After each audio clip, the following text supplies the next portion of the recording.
അതെ, അപ്പോൾ ഞാനീ നിൽക്കുന്നത് എവിടെയാണെന്ന് അറിയാം, നമ്മുടെ ബ്രോഡ്വേയിലാണ്. വേറൊന്നുമല്ല, ക്രിസ്മസ് ഷോപ്പിംഗ് ആണോ എന്ന് വെച്ചിട്ടുണ്ടെങ്കിൽ അങ്ങനത്തെ ആ ഷോപ്പിംഗ് ഒന്നും അല്ല കേട്ടോ, ചുമ്മാ ഇങ്ങനെ ഇറങ്ങിയതാണ്. പിന്നെ എനിക്കിഷ്ടമാണ് ഇങ്ങനെ ഈ ക്രിസ്മസ് ടൈമിലൊക്കെ അല്ലെങ്കിൽ ഓണം ഫെസ്റ്റിവലൊക്കെ വരുമ്പോഴത്തേക്കും ഇങ്ങനെ ബ്രോഡ്വേ വരുന്നത്. കാരണം ഇഷ്ടംപോലെ കാര്യങ്ങൾ കാണാനുണ്ട്.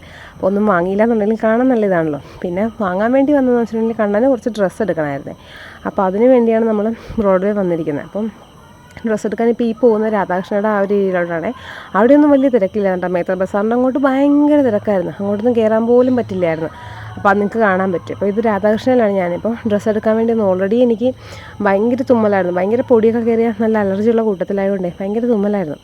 അപ്പോൾ എനിക്കിങ്ങനെ നമുക്കിങ്ങനെ തുമ്മലൊക്കെ വന്നു കഴിയുമ്പോഴത്തേക്കും ഒരു മൂഡുണ്ടാവില്ലല്ലോ, ആ ഒരു അവസ്ഥയിലായിരുന്നു. അതാണ് ഞാനിങ്ങനെ ഒരു ആരോഗ്യമില്ലാത്ത രീതി നടന്നു പോകുന്നത്. അപ്പോൾ അവിടെ ചെന്നപ്പോഴാണെന്നുണ്ടെങ്കിലും എനിക്ക് ഇഷ്ടപ്പെട്ട ഷർട്ടോ അല്ലെങ്കിൽ ജീൻസോ അതൊന്നും കിട്ടിയില്ല. പിന്നെ കണ്ണനായതുകൊണ്ട് ഭാഗ്യമുണ്ട്, ഒരു കടയിൽ നിന്നോ അല്ലെങ്കിൽ 2 കട അങ്ങേറ്റപ്പോൾ. എനിക്ക് ആ ചിന്നുവിനൊക്കെ ഡ്രസ്സ് എടുക്കുന്നതെന്നുണ്ടെങ്കിൽ 5-6 കട കയറണം, വല്ലാത്ത പാടാണ്, ഒന്നും പിടിക്കത്തില്ല. പിന്നെ എനിക്കാണെങ്കിൽ കളറ് മെറ്റീരിയൽ ഇതൊക്കെ നോക്കി വരുമ്പോഴത്തേക്കും ശരിക്കും എന്താ പറയുക, ഭയങ്കരമായിട്ട് ഇതാവും. അപ്പോൾ കണ്ണനെ ഡ്രസ്സ് നോക്കിയിട്ട് ഒരുമാതിരി വയസ്സൻ ടൈപ്പ് ഷർട്ടെല്ലാമാണ് ആദ്യം കണ്ടത്. അപ്പോൾ എനിക്ക് എൻ്റെ മുഖം ഒന്നും കൂടി വാടി, ചിഹ്നം ഒന്നും കൊള്ളത്തില്ല എന്നാണ്. അതിനുശേഷം അപ്പോൾ ആ ചേട്ടൻ പറഞ്ഞു, ഒന്ന് മൊത്തത്തിലൊന്ന് നോക്കിയേക്ക്, എന്നിട്ട് നല്ല ഉണ്ടാകുന്ന നോക്കി, ഇഷ്ടപ്പെടണമെങ്കിൽ എടുക്കുമെന്ന് പറഞ്ഞു. ഇല്ലെങ്കിൽ ഇവരുടെ തന്നെ തൊട്ടപ്പുറത്തുണ്ടല്ലോ, അവിടെ ചെന്ന് നോക്കാൻ പറഞ്ഞു. അപ്പോൾ നമുക്ക് പിന്നെ പ്രതീക്ഷ വന്നു, അപ്പുറത്തുണ്ടല്ലോ നോക്കാമെന്ന്. അങ്ങനെ പിന്നെ ഞാൻ ഇവിടെ മൊത്തം നോക്കിയതിന് ശേഷം നേരെ അപ്പുറത്തോട്ട് ചെന്നിട്ടോ. അപ്പുറത്തോട്ട് ചെന്നപ്പോഴത്തേക്കും അവിടെയാണെന്നുണ്ടെങ്കിൽ അത്യാവശ്യം കളക്ഷനും കാര്യങ്ങളൊക്കെ ഉണ്ട്. പിന്നെ അതുമാത്രമല്ല, അവിടെ ആണെന്നുണ്ടെങ്കിൽ നമുക്ക് എടുത്തു തരാനായിട്ട് അവിടെ ചേച്ചിമാർക്കൊക്കെ നല്ല മടിയായിരുന്നു. പിന്നെ വേറൊരു ചെറുക്കൻ വന്നു, അവനൊരു ആസാമിയാണെന്നാണ് പറഞ്ഞത്. അപ്പോൾ അവനെ വീഡിയോ എടുക്കാൻ വിട്ടുപോയി. ഷർട്ട് എടുക്കാൻ നല്ലൊരു ചേച്ചിയാണ് വന്നത്. പക്ഷേ ആദ്യമേ ആ ചെക്കൻ ഉണ്ടായിരുന്നത് കൊണ്ട് അവൻ നമ്മൾ നല്ല ഹെൽപ്പാക്കി കുറേ ഷർട്ടെല്ലാം കാണിച്ചു തന്നു, കുറേയൊക്കെ എടുത്ത് വെച്ച് തന്നു. അപ്പോൾ അതിൽ നിന്ന് പിന്നെ ഓൾറെഡി ഇങ്ങനെ ടേബിളിൽ നിറച്ച് വെച്ചിട്ടുണ്ട്.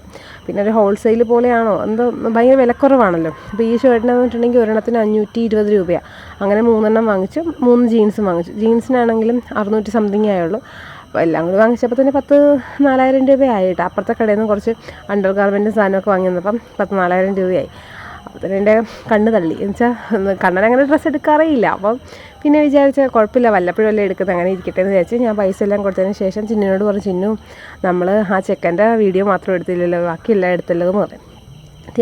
അതെല്ലാം ബില്ലെല്ലാം സെറ്റിൽ ചെയ്ത് വെച്ചും നേരെ വന്നിട്ട് ആ ചെറുക്കനത്ത് കുറേ സംസാരിച്ച്. അവൻ 4 കൊല്ലമായി നമ്മുടെ നാട്ടിൽ വന്നിട്ട് നല്ലോണം മലയാളമൊക്കെ പറയുന്നുണ്ട്. പക്ഷേ പുള്ളിക്കെന്തോ വീട്ടിലെ കാര്യം, പിന്നെ ചിന്നുവാണെന്നുണ്ടെങ്കിൽ അമ്പല കാര്യങ്ങൾ കുറേ ചർച്ച ചെയ്യുമല്ലോ. അപ്പോൾ ചോദിച്ചു ഏതൊക്കെയോ അമ്പലങ്ങളെയൊക്കെ പറ്റി ചോദിച്ചപ്പോൾ അവൻ അറിയാൻ പോയിട്ടുണ്ട്, ഹിന്ദു ആണെന്ന് പറഞ്ഞു. അപ്പോൾ പിന്നെ നമ്മൾ അതിനെപ്പറ്റി കുറേ ചർച്ചയൊക്കെ നടത്തി. അതിന് ശേഷം പോരാൻ നേരം ഞാൻ ചെന്നിട്ട് പറഞ്ഞതേ ഞങ്ങൾ പോവുകയാണ് കേട്ടോ എന്ന് പറയും.